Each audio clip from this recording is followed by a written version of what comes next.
आप सब सुने हैं, जानते हैं। एक बार गोस्वामी तुलसीदास जी महाराज रास्ते से जा रहे थे, उनको 4 चोर दिखाई दिए। उन 4 चोरों ने कहा, बाबा जी क्या करते हो? बाबा जी ने कहा, जो तुम करते हो वही हम भी करते हैं। चोरों ने सोचा कि चलिए आज हमको बड़ी सहजता से एक साथी और मिल गया। एक सेठ के यहां डकैती डालना था, चोरी करना था। स्वामी जी को भी साथ में ले लिए और गए। कहा, बाबा पहले तुम जाओ अंदर। महाराज जी अंदर प्रवेश किए। जहां पर भगवान का कमरा बना था, पूजन कक्ष, बैठ गए। गोपाल जी को पूजन वंदन किए, भोग लगाए। भोग लगाने के बाद शंख उठाया और शंख को फूंक दिया। और जब शंख की आवाज हुई तो जो घर का मालिक था दौड़ा दौड़ा आया, बाबा जी को पकड़ लिया। और उस शंख की ध्वनि से जो चोर थे बाहर खड़े थे वो सब भाग गए। सेठ जी ने कहा, बताइए आप किस रास्ते से आए? आज चोर पकड़ गया। महाराज जी ने कहा, बड़े मूर्ख हो। कहा, सुनो, चोर कभी बाजा बजा करके नहीं आता। अगर चोरी करना होता तो हमें शंख बजाने की क्या आवश्यकता थी?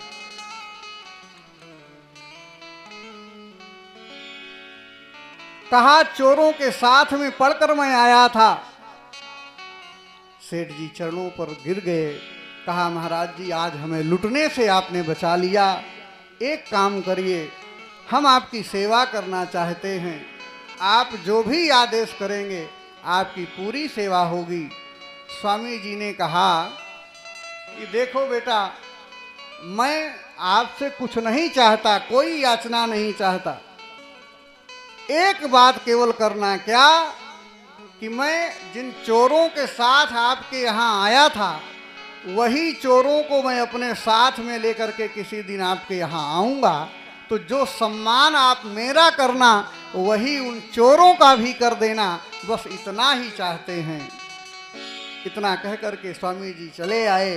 रास्ते में चोर मिल गए। कहा, बाबा जी जब आप चोरी करना नहीं जानते थे तो सब काम गड़बड़ कर दिए क्यों? कहा, आपको कोई हम लोगों ने दबाव तो दिया नहीं था। महाराज जी ने कहा, घबराओ नहीं, हमने उस सेठ को अपना शिष्य बना लिया है।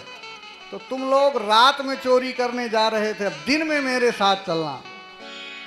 एक दिन उन 4 चोरों को लेकर के स्वामी जी पहुंच गए और सेठ जी, सेठ सेठानी दोनों ने बड़ा सुंदर आदर किया, सत्कार किया, साष्टांग प्रणाम किया। स्वामी जी को आसन दिया, बैठ गए।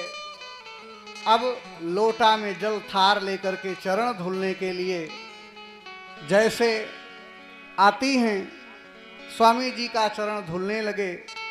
स्वामी जी का चरण धुलने के बाद जब उन चोरों का चरण धुलने लगे, जब चोरों का चरण धुलने लगे तो चोरों का हृदय कांप गया और संकल्प लेते हैं कि सत्कर्म करने से, अच्छा कार्य करने से चरण धुला जाता है।